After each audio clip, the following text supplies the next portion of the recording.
In my last video about the importance of water for coffee, I shared some experience for you to test yourself the impact in your cup. Now, I'll deep dive in a few ways for you to find your better water from the simplest to the more complex solutions. First of all, I believe that our personal perception is more important than any recommendation, no matter if it comes from a YouTuber, the Specialty Coffee Association, or a PhD. Perceptions are different, taste is personal. My curiosity always led me to test the conclusions, the hypothesis that seems to make a difference in my cup. Then my recommendation is just test yourself, see what you think, what you like, what you don't like. Oh, but I don't know if I'm gonna be able to notice the difference. Well, my approach is that I don't need to identify that pineapple note or the yellow fruits, not even the acidity. I just need to know if I like it or not, if I like it better one over the other, and by how much. In general, if a side-by-side test doesn't reveal a major improvement, I don't change my routine. But of course, I balance the practicality versus the benefits. Having these principles in mind, if you did a test that I proposed in my last video, comparing a very soft water with a very hard water, if it made a difference for you, if you want to find a better water for your coffee or better water for different beans and methods, let's see a few ways to explore this world of infinite possibilities. If you want to go deeper, I recommend the course from Acer, the Coffee Chronicler. I bought it a couple of months ago, and from time to time I revisit some of the chapters. It's a very good compilation of knowledge. The course doesn't expire, and if you don't like, there's a 30 days refund policy. So this is a slide from this course from Acer, and without going into much details, we are trying to change basically the hardness and the alkalinity. Hardness is basically the amount of calcium and magnesium, and alkalinity the amount of carbonates and bicarbonates. Some studies mention that calcium can increase the perception of sweetness, and magnesium can produce more vibrant and more complex profiles. When we change the hardness, we are trying to add some spices to our salad to contrast and make some flavors more evident. The main effect of carbonates and bicarbonates is to neutralize the pH. Then, a little bit of sodium bicarbonate, for example, will neutralize the sourness in your coffee. However, a lot of the flavors in the coffee come from organic acids. And if you add too much sodium bicarbonate, you may kill your coffee. But the right amount will give you a more balanced flavor. But don't add sodium bicarbonate or any salts to your water if you don't know what you're doing, especially in espresso machines. We are talking here in grams per liter, and any mistake may lead to scaling or corrosion in your machine, okay? And now you may ask how hard or how alkaline my water should be. The two hardest waters that I used in my test were out of range.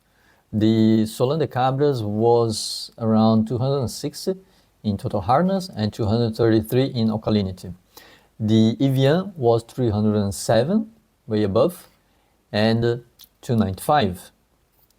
Spa was closer to the Melbourne recipe, around here, and my preference in that day for that bean was the Zerowater with 0 in hardness and 0 in alkalinity. The second best for me was the Spa water in this region, and by not a large difference, I would say. I think it was slightly better, the coffee with Zerowater. The ideal range is within this red balloon, and it's not a one-size-fits-all. A given water can be better for one coffee or method, but horrible for others, and vice versa. So the recommendation is just test. But Regis, do I need to calculate the hardness and the alkalinity for all my waters? What about the tap water and the filtered water that I have at home with no labels? Don't worry, we'll get there. I can give you a simple approach. Again, the objective is to significantly improve your cup with the minimum effort. Then your current water is your baseline. To have an idea of how hard or soft is your tap or filtered water, You can try to get the report from your city, or you can measure with a TDS meter.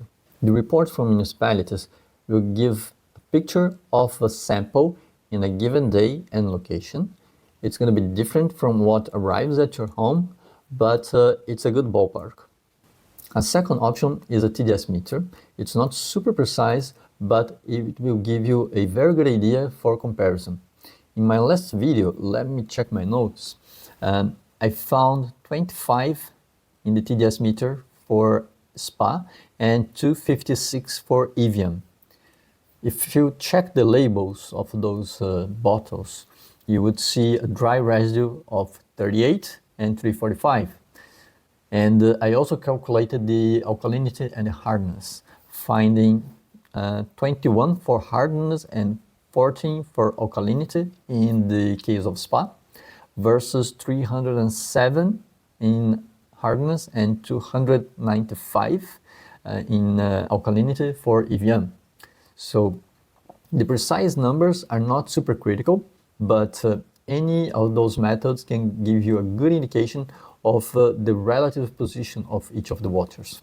Then my recommendation for home use is the TDS meter, due to its versatility and because it's cheap, easy to measure.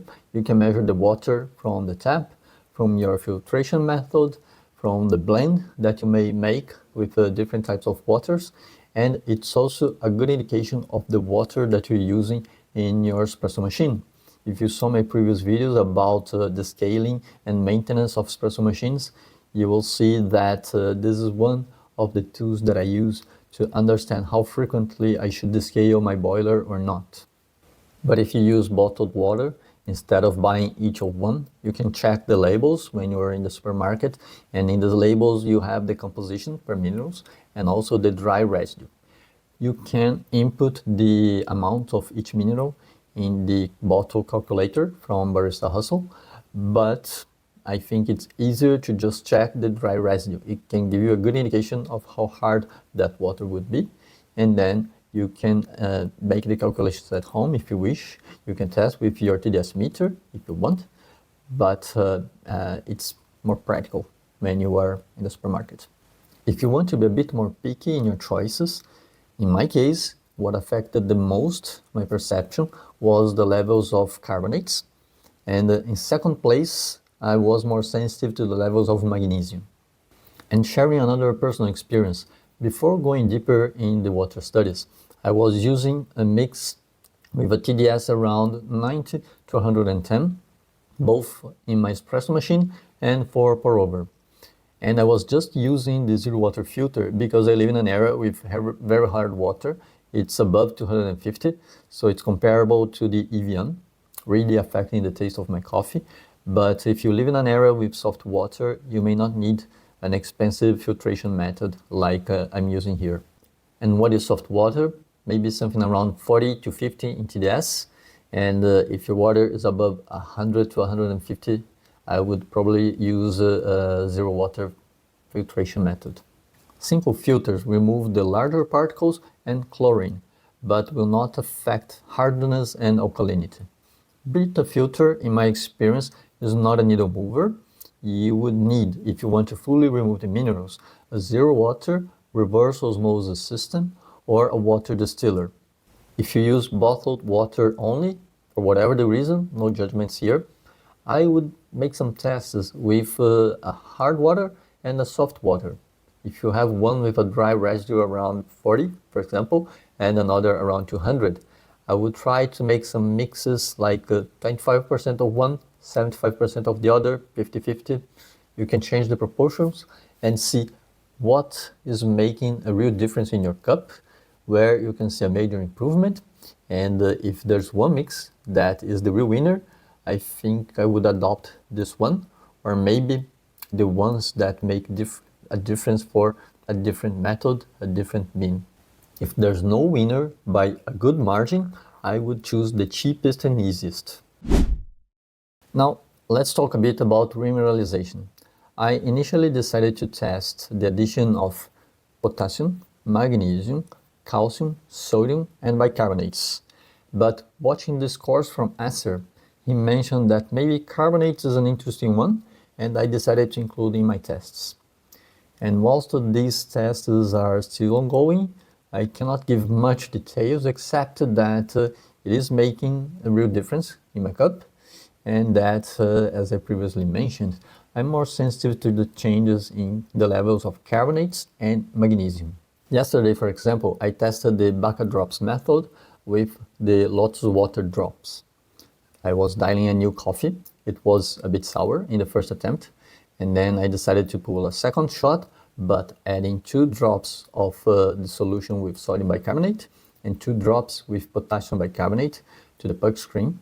Then I pulled my shot, and what I've got was a more balanced cup, not sour at all. And I could see that, okay, it could be better, but it was a major improvement. I may come back in the future with another video and more perceptions, but if you want to test before that, you can buy some of those water solutions that they're selling. There's not only the Lotus Water Drops, there's also the Apex and Third Rate Water. There are others. Those are 3 of the most famous that I know. And you can also make yourself, and I'm going to share how I replicated the Lotus Water Drops at home. But before getting some loves or hates, I decided to replicate the Lotus Water Drops, not because it's expensive. It's a bit of my usual nerdiness, trying to understand calculations, formulations, and this is a product that has the basic information public available for me to replicate the formulation. This is not the case for the Apex, for example, and Lotus Water Drops is one of the most popular products. Then I would have more people to exchange some ideas to compare our conclusions. To replicate this formulation, you will need food grade potassium bicarbonate, sodium bicarbonate, calcium chloride, and magnesium chloride hexahydrated, plus deionized or demineralized water, proper for consumption. Some of these waters are sold for cleaning purpose, so pay attention if you're buying demineralized or deionized water. And you will also need a scale with a 0.01 grams precision. And don't worry, because I'm putting links for all of those items in the description. I know that it's difficult to find those salts in low amounts for personal use and food grade. I had to find some in the Amazon in the Netherlands. There was one that I had to buy from Amazon in France, but to make your life easier, I put links for all those products in the description, okay? If you want to make your Lotus Water Drops at home, use this spreadsheet here. It will give you 5 ppm or 10 ppm, depending on the salt, per drop per 450 ml in your beverage. This is exactly what the Lotus Drops add if you're diluting in 450 ml. And if you're making 100 ml of solution, this is the amount that you're gonna need of each of the salt. But before that, you need to calculate how many drops per ml your dropper or your syringe will dispense. And this is the first input that you need to put. So if your dropper dispenses 15 drops per ml, you will have a different amount of salts. And if it dispenses, for example, 25, it automatically changes. Then measure, for example, how many drops you get when you add 5 ml of water to your scale. And then divide by 5 and put the number here, okay? Then, using your 0.01 precision scale, measure the amount of each minerals that you need, add to 100 ml of water in a plastic bottle, shake it to have it very well diluted, and then you can put in your dropper, or if you don't have a dropper, keep it in a bottle and use a syringe to dispense in your coffee or the puck screen, okay? I'm not gonna go into the details about how I made this spreadsheet, how I adapted. Basically, I needed to check the formulations, the molecular weight of each of these components, and the presentation, like if the magnesium chloride is hexahydrated or not. And well, I think it's gonna be boring. But if you trust me, you can just use those numbers, or you can check yourself if you have, I don't know, any knowledge on chemistry. You're probably better positioned than me to rectify any mistakes that I made. Feel free to do. And if you find any mistakes, please share in the comments, and I'll try to verify later, okay?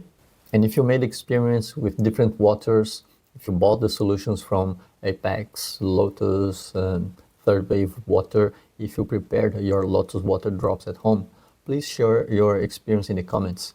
I think there's a lot of debate about coffee machines, grinders, accessories, but water seems to be underestimated, the potential of benefit in your cup, and it's 90% of your coffee.